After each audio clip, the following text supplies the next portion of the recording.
Blessed day. It's a great day, and we are going to be discussing yet another great topic. It's career advancement in the United States. How can we move forward? I know you guys are already nurses, but we have to keep moving forward. And how can we do that? So many people do not know how to do that. Even though, as you are currently waiting for your EB3 petitions to be approved, or you're waiting for your hour 40, you're waiting for visa IDs and all that. As you're doing that, I want you to also incorporate planning into the process. Whatever you're going through now, you should be able to have short-term goals and long-term goals. So one of the things that we're going to be discussing today would be your long-term goals, what you're going to do when you come over to the United States, or even those that are still in Nigeria that want to explore other options of coming to the United States. Even those that are not in Nigeria, if you're in any other African country, if you're in any other country elsewhere in the world and you want to come to the US, on a study visa, somebody that we have here today, she did it all by herself and she's going to be able to dissect it for us. But that's not the main goal of our discussion today. We want to go into how she was able to kind of adapt to the United States when she got here as a student, how she has been surviving in terms of what she's doing. Is she having any side job? How can you make more money? How can you still keep body and soul together while still being a student? How was she able to write her NCLEX? There's a lot of things that we're going to be going through today with our guests. We're going to welcome our guests. Today we have, I call her CG. CG, how are you doing today? I'm doing good, sir. Thank you, sir. I want us to get to know you a little bit, your background, who you are, your background, before we go over to what we have to discuss today. Apart from your name, which we see, what are other things that we need to know about you? Maybe where you had your, initial education from, and, where you are currently. Okay. My name is Shiji, and I'm a nurse from Nigeria, originally from Nigeria. And I had my bachelor's in nursing from Redeemers University in Ede, Osun State. And after my bachelor's in nursing, I did a little bit of experience at UCH in Ibadan, the hospital at Ibadan, University College Hospital. And then I moved to Michigan for my master's in nursing, family nurse practitioner specialization. Okay, yeah. Thank you so much for that. And what kind of nursing program did you do in Redeemers University? Was it a BSN program? Was it a diploma program? What kind of program was it? It was a BSN, Bachelor's in Nursing. Okay. All right, sounds good. You may have said that before. Maybe I skipped that. All right. So now, coming to your journey, how did you go from just being a registered nurse in Nigeria to coming here for your master's degree? And I believe you didn't write your NCLEX before you got the admission. So how did it all pan out? Okay, so while I was still in school, I really wanted to actually leave the Nigeria before, I just wanted to leave immediately after school. So I was looking for ways in which I could go without NCLEX stopping me or hindering me. And then when I checked the cost of NCLEX and trying to take it by myself, or having to wait for an agency to help me through the entire process, it was very expensive trying to take it by myself. And at that time, I don't have that kind of money then. So I was looking for something outside of the box that would not require NCLEX. So I started making a lot of research. I tried, in fact, Canada was my first option and everything. And then eventually I found a school in the US, in Michigan, that would allow you to start a master's in nursing degree program without your license, but will give you a grace and a period to take the license. So you get a conditional admission, and then they allow you, they give you a speculated time to take the license, to take the NCLEX exam, because you have to have your license. Because if you don't have the license, you cannot graduate the program. You can't graduate the master's in nursing program, and you cannot move forward in the program. You can't start your family nurse practitioner clinicals. in the program. So they literally just give you a time to take the exam, but they would actually give you the admission without, if you meet all the requirements without the RN license, US RN license. And then, that's it. So when I found the school, I just sent an email. But before they give you admission, you have to of course, have your bachelor's in nursing already, and you have to also have your Nigerian license. So all of that, you're going to submit your license, your degree, and everything. And then I sent an email, and so since while I was even still doing my bachelor's, I was literally already communicating with the school. I think while I was still in 400 level or so, or 500 level. It should be about 400 levels. So I started communicating with the school. So I've been communicating with the school about almost 2 years, or about maybe a year and a half before I even graduated. So with that, I would say that was what really actually helped me, because I would say the admission coordinator, she knew me, because I was always sending email. There was this constant communication between us. So I'll say she knew me like someone that really wanted to come, something like that. Thank you for that. Did they need, another question I want to ask, do they need verification? Because we've been having issues with people requiring verification from Nursing and Midwifery Council. Do they need verification before you can get into the program? No, you don't need verification. All you need is your transcript from your bachelor's degree in nursing from your university, transcript of your BSN to be sent to the school. That's all you need. Yeah. Wow. That's all you need for you to be able to get your Nigerian license. Just show your license. You don't need verification. Some people here would want to get into this program. I would like you to, is there a way you can have an alliance with the school so that people who come through you have, responses, are able to get admissions? Because I want to send people to you. I would like from this program, I would post your handle. People will get in touch with you. You help them to get admission. Is this something possible? Because one thing we do in this group, we try to help, people, because we believe that we rise by lifting others. So is this something that is possible? If we send some few people to you, are you able to guide them through the process, help them get the admission, guide them through the F1 application process and all that? Even if you have to take a little token for your stress, I don't mind, but I just want it to be legit. And I know you are somebody, I know you were my candidate in the NCLEX, so I know that you're trustworthy. I know us, that we have an integrity to protect. So is this something that you can do for our listeners today? Yes, I can always help and guide people personally through the admission process, but I cannot guarantee the admission. And then maybe speaking to the admission director or coordinator about somebody else's admission, I might not be able to do that, because I tried that for my best friend when she was stuck. So I went to the admission office and then spoke on her behalf, and then they told me that that's a private matter, that they cannot discuss somebody else's admission with me. So I would say I have no power over the admission decision the school makes or the department makes. I can only help you through how I did mine personally to help you just get to the final point. Yeah. Okay. I think that is still helpful. That's still a helpful thing. If you're able to do that, that would be great. If you're able to help us out. Because the school would not discuss somebody else's admission issues. Yes, I get that. It's part of PHI, privacy information and all that. You don't have to use things like that. I get that. Right. I get that, but that's fine. I have someone who has a question.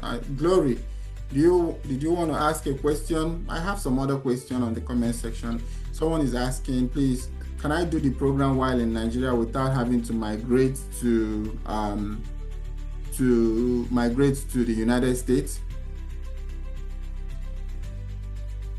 Can you do the program while you are in Nigeria?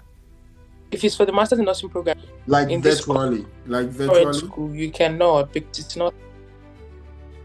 No, it's not an online program. It's an hybrid program. You have to be present in class physically. Someone also is asking, is there a list of schools? Can you name and link to the school? Can you write it? Can you do what? No. So someone is asking, is there a name and link to the school? Can we get a name and the link to the school? Yes. So the name of my the name of my school I currently attend is Eastern Michigan University, and this is probably the only school that I personally know of that would take you without the NCLEX. I'm sure there might be some other schools if you send messages and bargain your admission and all of that, but Eastern Michigan University is the school I know of for masters, and then for PhD schools that would take you without NCLEX. I know of University of Michigan, I know of University of Florida, or University of Miami, not Florida, University of Michigan, University of Miami, Purdue University, Iowa University, or University of Iowa. University of Iowa, not Iowa University, University of Iowa. And then these are just the 4 I have at the back of my head right now. I know there are some other ones in New York, but I think Rochester will let you come in for PhD without NCLEX. And then Columbia University in New York would also give you conditional terms. If you already have your ATT and you've not yet taken the NCLEX, because I had a friend that had an ATT for New York, and they were like, oh, you can come, just submit your application, we'll see what we can do about it. So Columbia University might give you some terms, and I mean, that's for PhD, and these are schools that are fully funded. This list of schools that I mentioned, they are all fully funded for PhD in nursing. I know of Wayne State University in Detroit, Michigan. They will take you also without NCLEX, and there are also funding opportunities. What other school? Yeah, those are the ones I remember for now, but there are still more. Maybe I can drop them off maybe after the call. Yeah. Yeah, if you ever get. So let's go to cultural adaptation. Was this trip that you made to the United States, was it your first time of coming to the United States, or you've been coming when you were a student?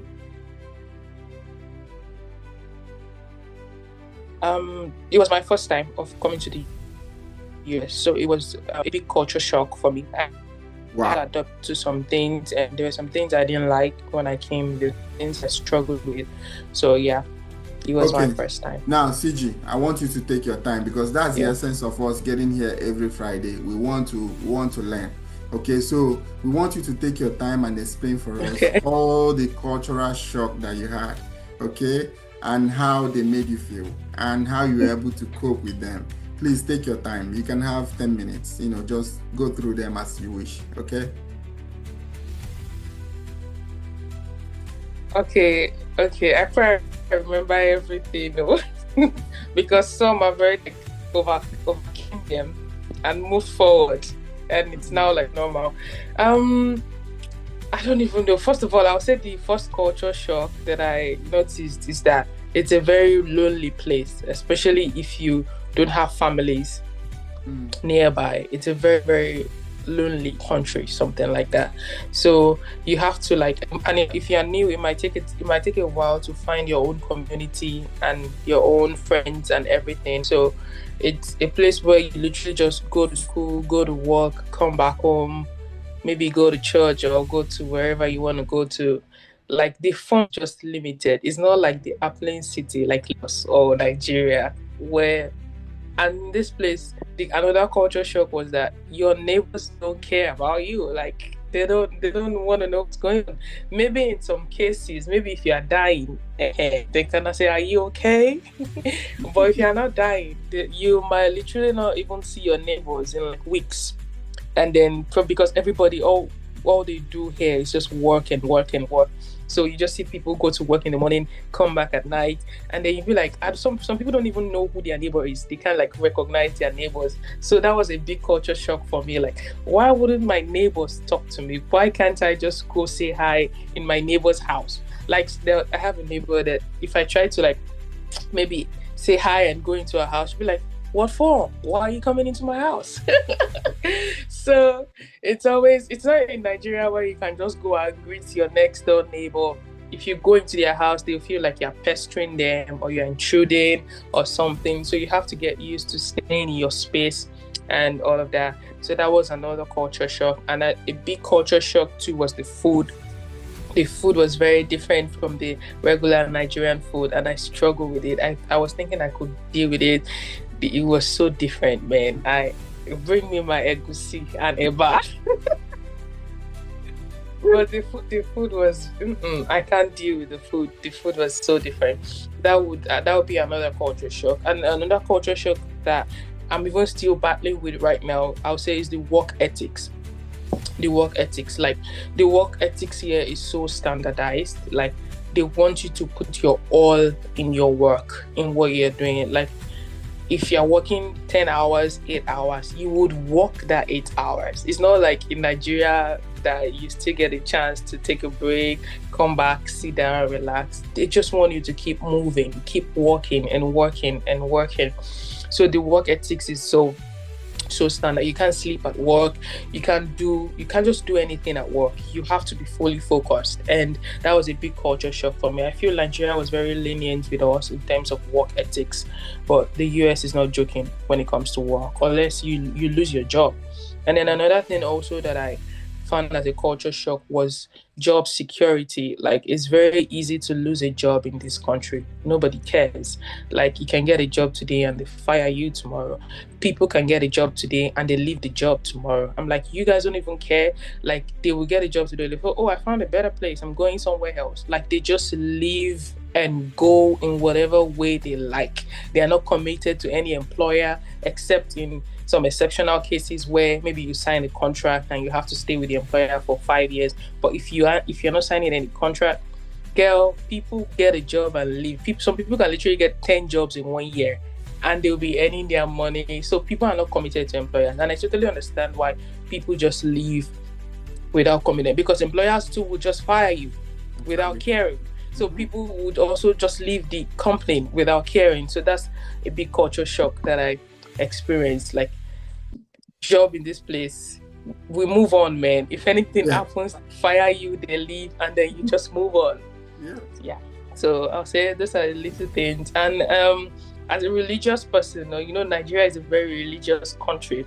I would say it's very hard finding your Nigerian church that you like, because there are very few around. The most common one, if you're a Christian, is RCCG that you'll find, and then there are very few. Like the next church can be like 1 hour away, 15 minutes drive away. So it was a big culture shock for me. Like, why would I want to go to church and I'm driving an hour? Why would I want to go to church and I'm driving 40, 15 minutes to just go to church? Because you won't find your regular Nigerian churches around. Just maybe one church in one city. That's the way it's going to be. Right. So yeah, these are the little culture shocks that I had. And in terms of academics also, the little culture shock I had in the academic system is that in Nigeria, all we just do is just go and be reading theory, come and write exam, pen and paper. In this place, they will just bombard you with assignments every week. Assignments. You have papers to submit. You have presentations almost every week or every other week. So I'll say the academic system is very, very different, because the system will just keep you busy, because every week you have something to submit. Unlike in Nigeria, where the graduate Nigerian programs, but in the bachelor Nigerian programs, you barely submit assignment every week. But here, even the undergrads sub assignment every week. Yeah. So that's the culture shock. Another question says, does it mean that one will have to get admission before migrating using the academic visa? Yes, you have to get your admission, get your I-20 document, secure your visa appointment, get your visa approved, and then come into the United States. Okay. And then one last question on the chat is a Nigerian MSc acceptable in USA? As in, can I use Nigerian MSc to proceed to PhD with nurse practitioner in mind?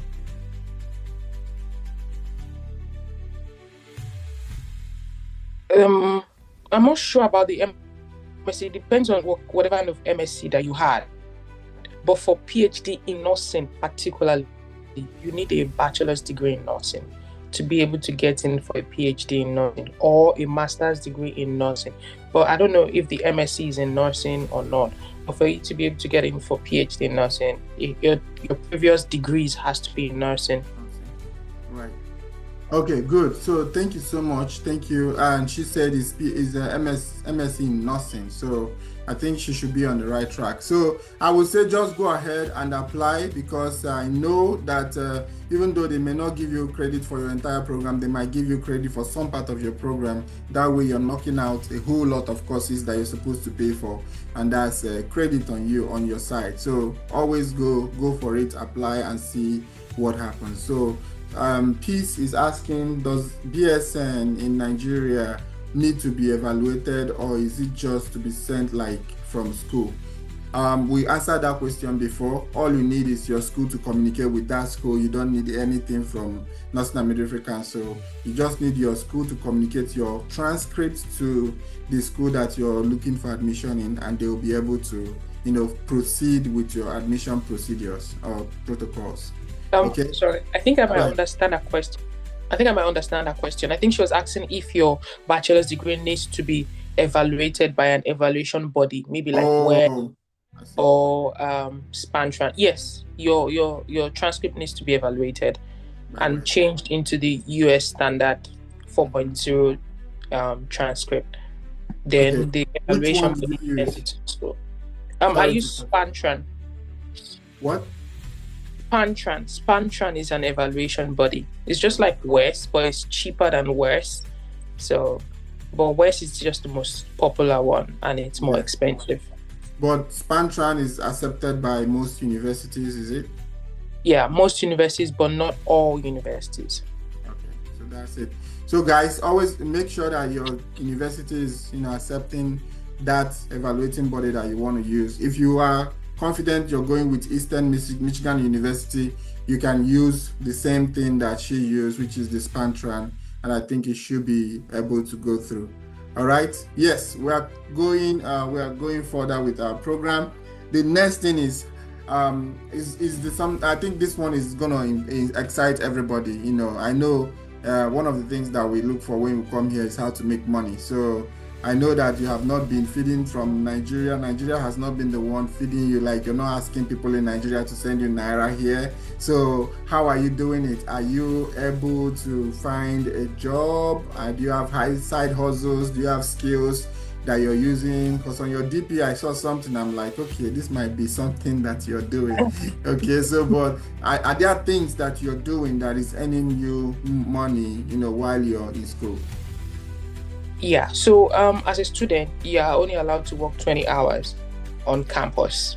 So there are a lot of campus jobs that you can do that can help you cover for that 20 hours. And if you have a graduate assistantship position, either full-time position or part-time position, that means you'll be working in the office of where you got the graduate assistantship, where you got the job or the scholarship.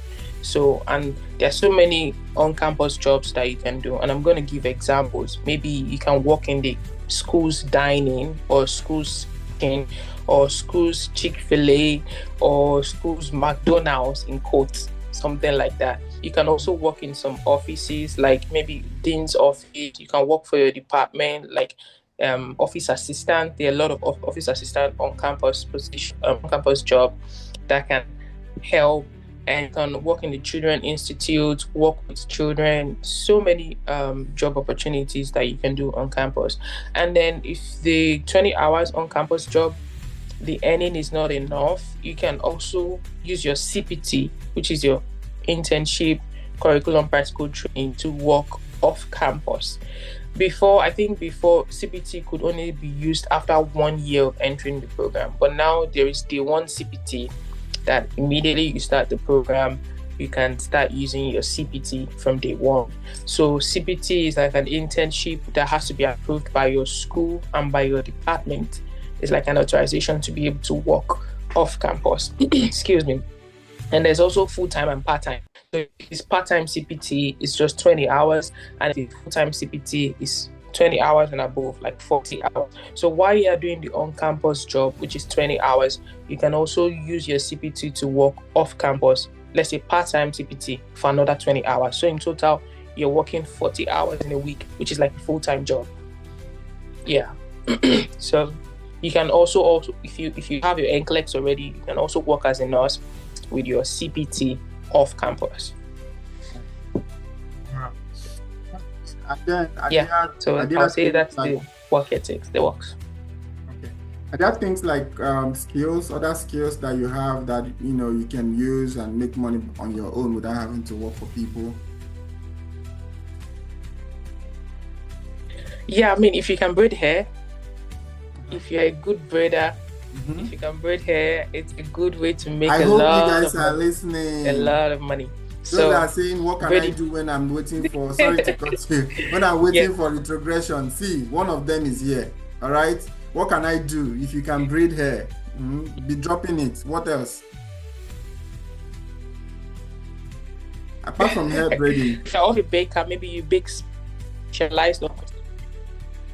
That's the one I saw. Maybe if you're also a baker, you bake specialized or customized.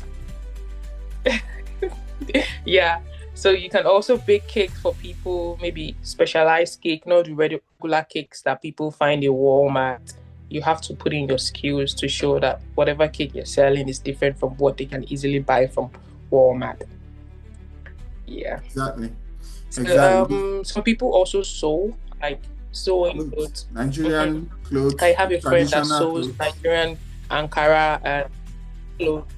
Yes, some people sew clothes too here. If you are very skilled at tailoring or fashion designing, you can also do that. Some people do photography, like taking people professional pictures. I mean, these are side also that you can always do on your own. But I'll say most popular one that brings a lot of money is braiding hair. So if you feel like you can braid hair from Nigeria or the skills is not perfect, you might want to start working on the skills.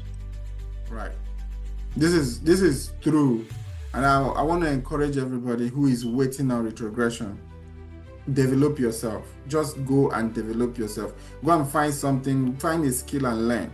You don't know, this might be one of the major things that God wants you to, get from this retrogression. Get something extra, because let me tell you something. When you get to the US, sometimes you would work, you're gonna get work, you're gonna get overtime, but sometimes you'll be tired.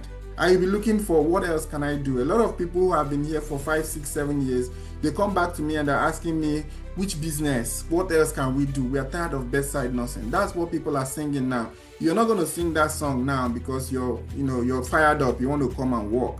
But 7, 10 years down the line, you're going to look for what can I do aside from bedside nursing. And at that point, what I would like you to do is, come up with some of these skills, be it these business ideas that she's bringing, African store, African dress, African cakes, any traditional thing that you can bring from your home country. Look for your community where people that are coming from the same country from you are coming from. Advertise what you're doing to them and charge them in dollars. You don't know how much you're going to be making, but now is the time for you to develop yourself. Take this home and pay tithes later. Remember to pay tithes, okay? All right, so thank you everyone. And then I'm going to ask you one more question that I see on the comment section. They said, can someone who has passed NCLEX and signed up with an agency go with this study program? And then another question that follows that is, can someone go with the family? And if yes, can the spouse work? So if you come with F1, can your spouse work on an F2? According to what I know, I don't think you can work on an F2 visa.